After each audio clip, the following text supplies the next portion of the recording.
So many times on this channel, I've talked about how people should play support commanders more, but I didn't really talk about what entails a support commander, so today we're going to talk about that.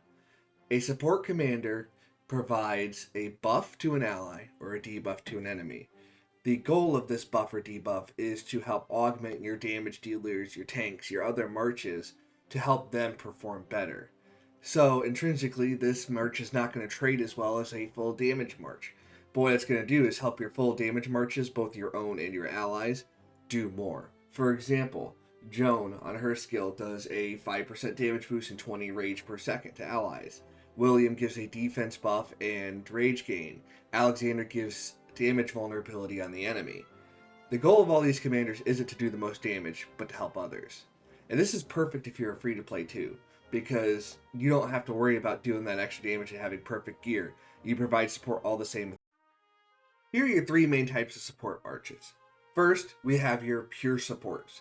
These commanders don't have as much on their secondary and tertiary skills, but they give you a much more effective buff.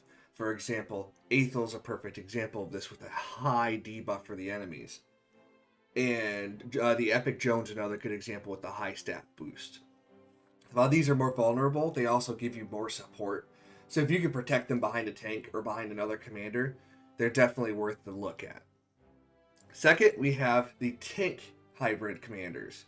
So these are tanky commanders that provide buffs and debuffs, like Alexander or Richard, where they provide a buff while also having a decent amount of survivability. These are ideal if you tend to get focused. Last but certainly not least, we have the hybrid damage supports. These are the best of both worlds. You get to be a damage dealer and you get to support your allies. And these include commanders like Joan or William. Here's the best commander for every support type. First, for pure support, the crown goes to Trajan. With the AoE skill damage boost for your allies, the rage boost, it's well worth the little trade-off of taking incoming damage higher. And the fact that he doesn't really fit into the tank hybrid class or the damage hybrid class gives him the generalist crown. Second, for the tank hybrid class, the crown goes to Alexander. While he's an old commander, this damage increase for the enemies is just so useful, and it's probably still one of the better debuffs in the game. As well as him giving a shield to yourself and to an ally, he provides a great support while also keeping himself alive fairly well. Last, but certainly not least, for the damage hybrid class, we have Joan Prime. Joan Prime puts out so much damage that it's hard not to consider her as just a pure damage march, even though she's a support. You pair her with William, then you get 3 support casts in just a few seconds. One of the things that really sticks out and is consistent in Rise of Kingdoms is the inconsistency of leadership commanders. For every Hera, you have a Suleiman. For every YSS, you have a Moctezuma. They're either great or terrible, and the reason for this is in the game design. Leadership commanders give special bonuses in terms of stats to all units, not just one specific unit. Because of this, they typically have to have stats that are dialed back. So for example, if a standard unit would give 35% health, you get 30% health for a leadership commander. However, sometimes this doesn't happen. For example, Hera has a 30% health bonus, which is one of the highest in the game.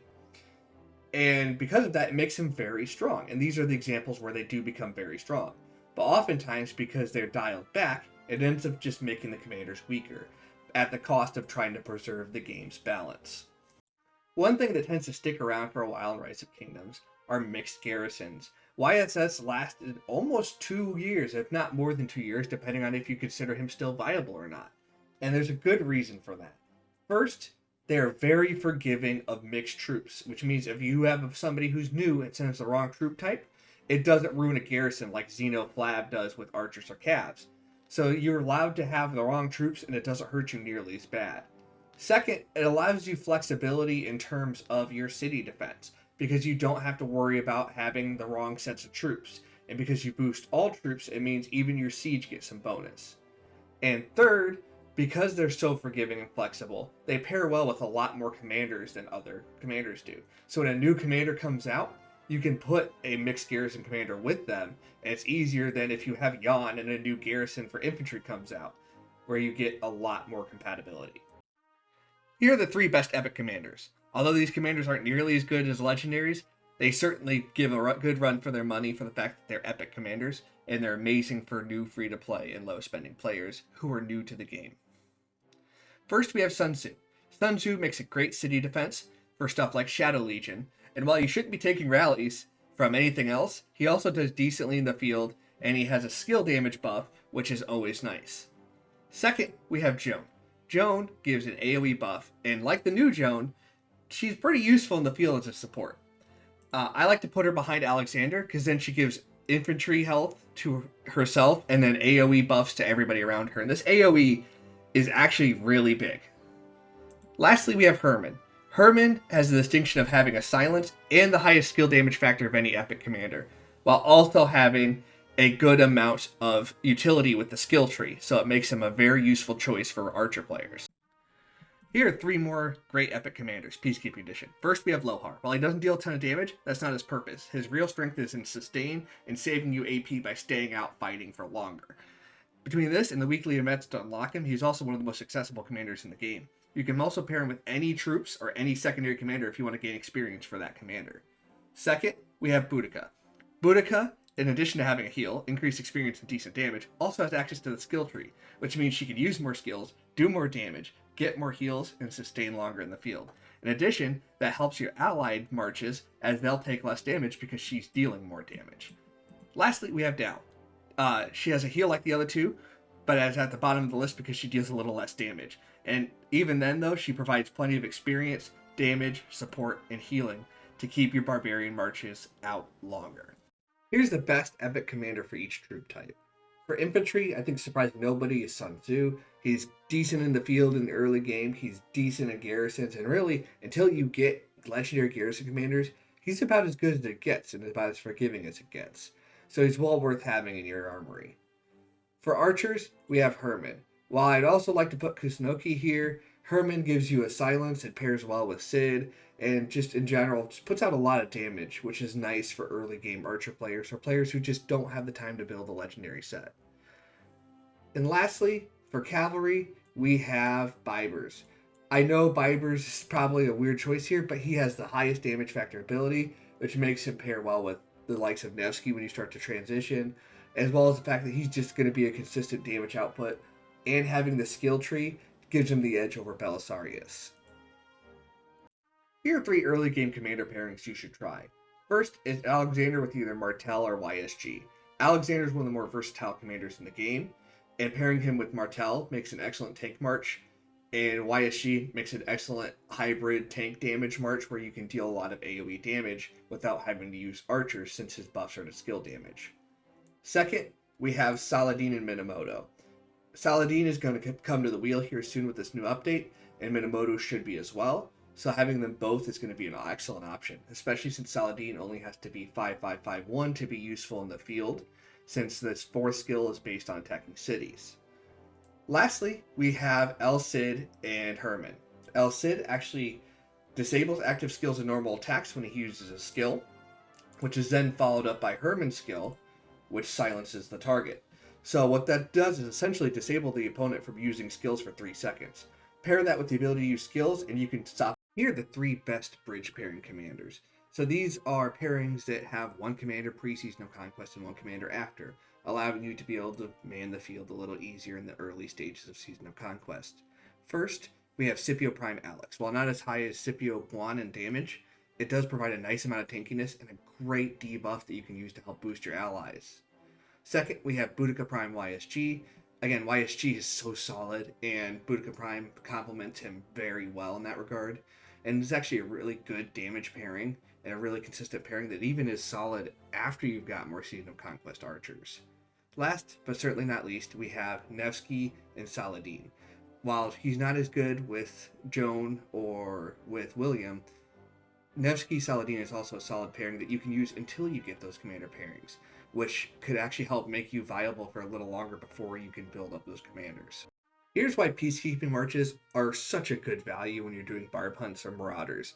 Whether you're doing KvK, marauders, anything that uses AP, peacekeeping marches give you insane value.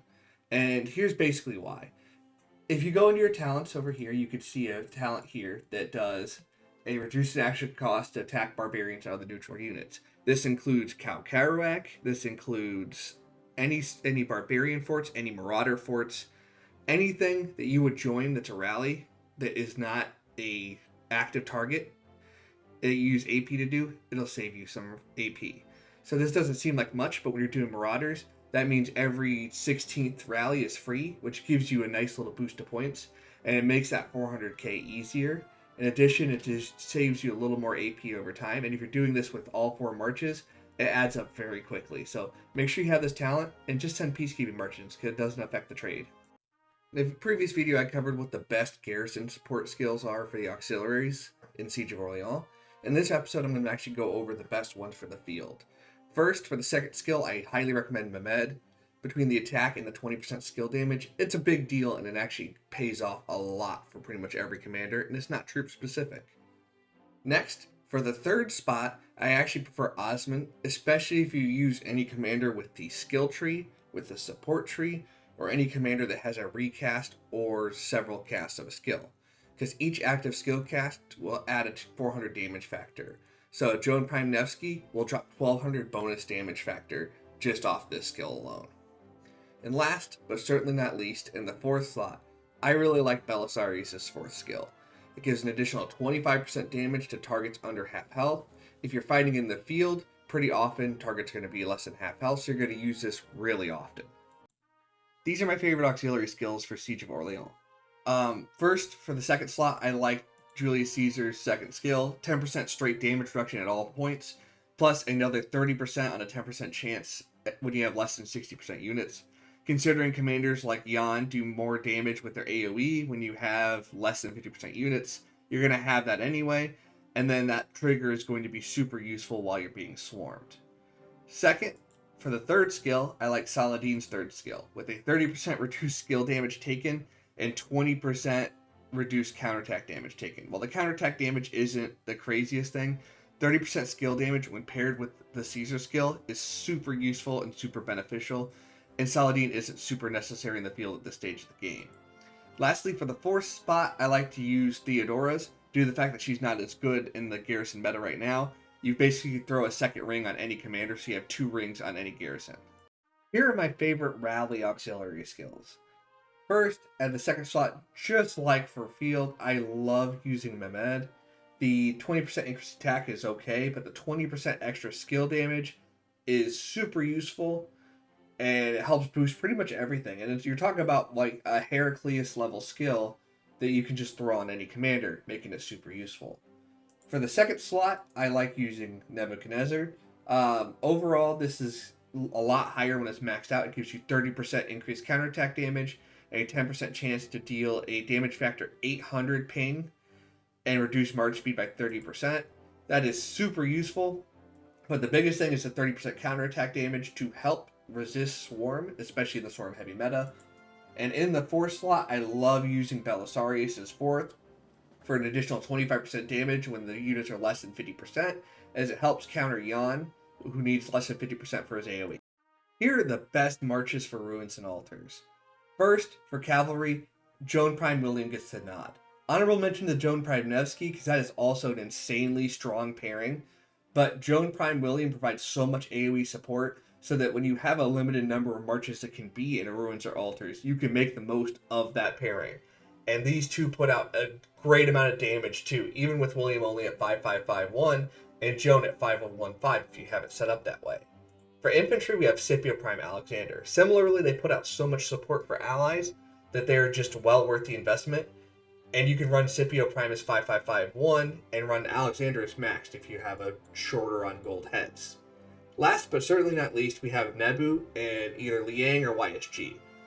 Between those two, you can have a double AoE with both pairings and put out a ton of damage in that regard, as well as have some good mobility to keep yourself out of trouble. Here are my favorite chaining commanders for Kahar and other high-level barbarians. First, for cavalry, I love using Joan Prime. You get 2 skills, you get arc, you also get just a lot of damage. I would also put William here, but William's hitbox is a little harder to get consistent results with, and it's a little more square, whereas Jones is a lot more consistent with that nice big fan. Speaking of fans, for infantry we're going to have Scipio. That AoE health debuff is amazing for chaining because you take less, you can deal more damage, which means you're taking less in the long run. And his AoE seems pretty forgiving overall. And then lastly, for archers, we have YSG. It's hard to beat the classic. He still hits very well when you talk about chaining. He still does more than enough damage to barbarians, so he definitely gets the archer spot in this list. Although Liang could also take this spot, I feel like YSG has a lot more consistent results with that nice big circle. So I was talking with Fez in our kingdom, and he mentioned something about whether Joan's going to be good for farm hunting and hit and run like Cow is. And my answer is a wholeheartedly, absolutely. Because I talked about this move speed test in my move speed testing versus Cow series, because Cow is the fastest commander in the game. But really, she has almost the exact same speed with a lot more damage, and she has access to hasty departure, which is the biggest thing you need for hit and run and quick move tactics, because then you can jump node to node. So she has everything you need to be good at hit and run with a ton of damage. And a recast and that 10-second cooldown on the recast is not going to matter because you're going to need 10 seconds to get to the next node and hit the next enemy. So that 10-second recast is going to be non-existent. So overall, she's going to be really great for hit and run and farm hunting. Here are the best post-season of Conquest free-to-play commanders. This is a follow-up to my original best free-to-play investment commander video, and it will not include any of those commanders. Some honorable mentions as well are Honda, Trajan, and Joan Prime, who are all excellent, but just couldn't quite make the cut. First, we have Nevsky. Nevsky is one of the best commanders in the game, and is probably not going anywhere because he is a staple in the field meta, he's a staple in the rally meta, and he's a staple in the garrison meta, especially for players who are first getting into garrisons. So I don't see him going anywhere, and he'll be a good investment for players for a long time to come. Second, we have Scipio Prime. Similarly, he's great in the field, and he is solid in garrisons with Flavius. So he's going to see a lot of use, as well as being a wheel commander makes him a little more accessible and a great option for free-to-play players. Last, but certainly not least, we have Boudica. Boudica is great in the field, and her main pairing is YSG, who is our free-to-play best commander pre-season of Conquest. So here are the three commanders with the craziest power spikes when they hit their expertise. First, of course, is Heraclius.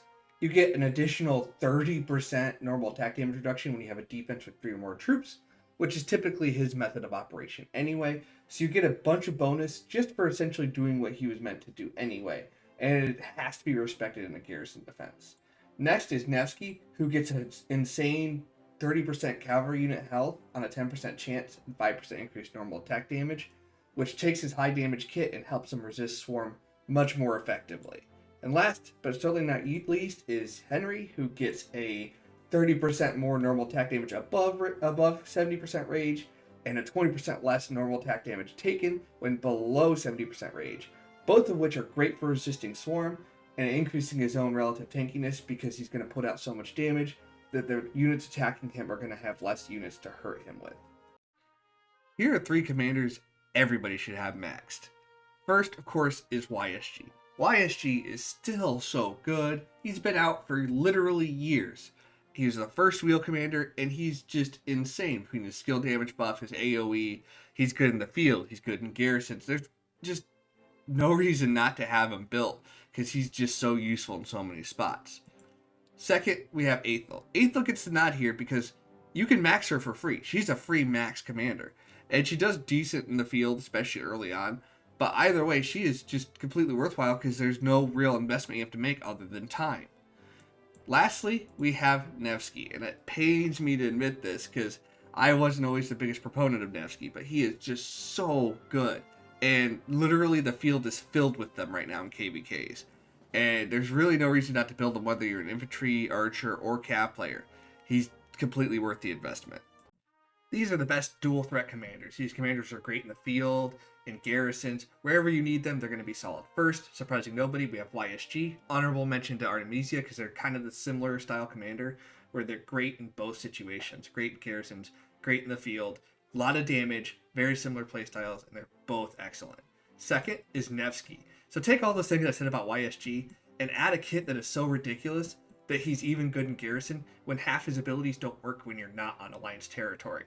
And that's what you get here with Nevsky. You get a ton of damage, the ability to actually fill in as a garrison and also be a field leader and a rally leader. He can really do it all. And last, but certainly not least, we have Scipio. Very similarly, Scipio is good in the field, and he also does solidly with Flavius in the garrison if need be, especially as a stopgap as you're developing a full garrison. Here are 3 commanders you should build that are outside of your main troop type. First, for cavalry, we have Nevsky. Nevsky is just good everywhere. I can't talk enough about this guy because he's literally everywhere. He's in main rallies, he's in the field, he's in garrisons. And really, it doesn't matter what level you want to play with. If you're an archer or an infantry player, it's just worth building it for Nevsky. Second, we have YSG. You can take all the same things I just said about Nevsky, and YSG applies to that. I mean, he's great in garrison. He's not as good in rallies anymore, but he's still really solid in the field. He's good in barb chaining. And even if you're an infantry or cav player, I still find use for him as a cav player. Last, but certainly not least, we have Guan. And now Guan is one I don't have built, but Guan is really good. I considered giving this spot to Alex or Zenobia, but he just hits so hard. I saw him so much this last KvK that he had to get the nod here. I mean, I don't see many places where he's not super well used. Here are 3 commanders concepts I would love to see in the future of Rise of Kingdoms. First is an archer that gives AoE support buffs. William has these AoE support buffs. Alexander gives a shield to allies. Archers don't really have that outside of debuffs. So I would love to see something that buffs allies or protects allies or gives them rage, because that would help archers be able to have a more supportive march pairing that isn't based entirely around debuffs. Second, I would love to see a cavalry commander that gives shields. Alexander gives a lot of shields. Heraclius gives a lot of shields. I would love to see a tanky cavalry commander that has a shield and can maybe even shield allies. And then you could pair him or her with a support buffer or a debuffer to help your allies and be a very tanky support like Scipio Prime Alexander. Last, I would love to see an infantry commander with a huge AoE. You know, YSG has a huge AoE, Liang has a huge AoE. I would love to see it on an infantry commander. One thing that has always stuck out to me, and I think most people don't realize, is just how well designed the commander releases are in Rise of Kingdoms. So when you look at it, when a commander releases, they release them in pairs. One goes to the wheel and one goes to the mightiest governor. And for most situations, the wheel commander is more field, free-to-play friendly oriented commander, while the mightiest governor commander is more towards rallies and garrisons. The notable exception is Pre-Season of Conquest, Saladin, which has actually been changed if it proves how effective this is. And what this does is it allows players who are garrison mains, who are rally leaders, to get their commanders quickly to help their team, while it allows field players to be able to get more easy access to commanders they need to do well. So both teams win, and it builds just great strength and cohesion in kingdoms. So it's just a sneaky good tactic.